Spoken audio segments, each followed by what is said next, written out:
I will start the last stanza, his first flight in 10th standard examination. Those students who have been studying in 10th standard, it will be more useful for all of you. If you want to study in this way, you will get the distinction marks, especially in English. And one thing is that please try to pay attention to my words. So I will start now. Please try to listen carefully.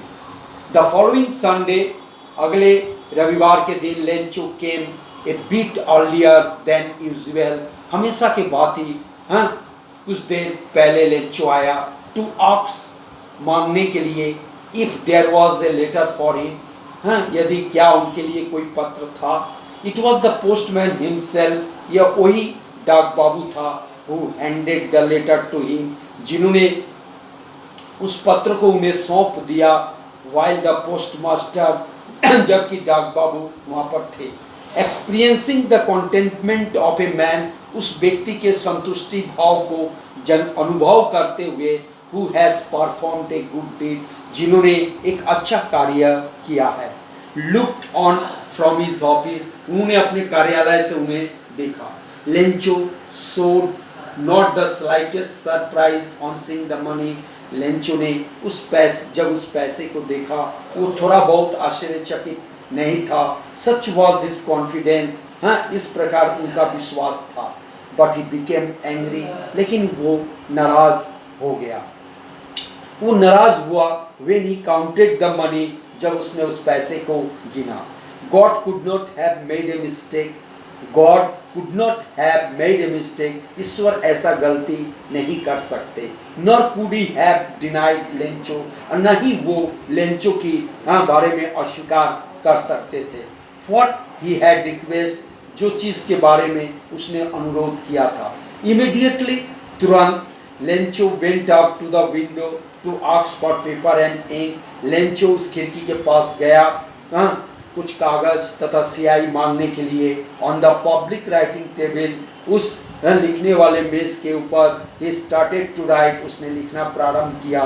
with much wrinkling of his brow, अपनी भाव को सिकुड़ते के साथ. with much wrinkling of his brow, अपने भाव को सिकुड़ने के साथ. caused by the effort he had to make to his express ideas. caused by the effort, अपनी प्रयास के कारण उसने जो कुछ भी धारणाएं व्यक्त करना था उसने लिखा. when he finished, जब उसने उस पत्र को समाप्त किया, he went to the window to buy a stamp, उसने उस खिड़की के पास गया स्टैम्प खरीदने के लिए. which he licked, उसने जीवा से चाटा. and then affixed to the envelope, और उस लिफाफे के ऊपर जोर से मुक्के का प्रहार करके साट दिया. the moment the letter fell into the mailbox, the postmaster went to open it. जिस क्षण उसने उस डाक डिब्बे में उस पत्र को छोड़ा, उसी समय डाक बाबू उसे खोलने के लिए गए. It said, ऐसा लिखा था, God, of the money that I asked for, जिस पैसे के लिए मैंने आपसे मांगा था, सिर्फ 70 पैसों मेरे पास पहुंचा है. Send me the rest, बाकी पैसा मुझे भेज दीजिए. since I need it very much, चूँकि मुझे इसकी बहुत ही आवश्यकता है. but don't send it to me through the mail, लेकिन आप डाक के द्वारा इसे न भेजिए, कारण the post office employees, उस डाक विभाग के कर्मचारीगण ठगों का झुंड है. a bunch of crooks means ठगों का झुंड है.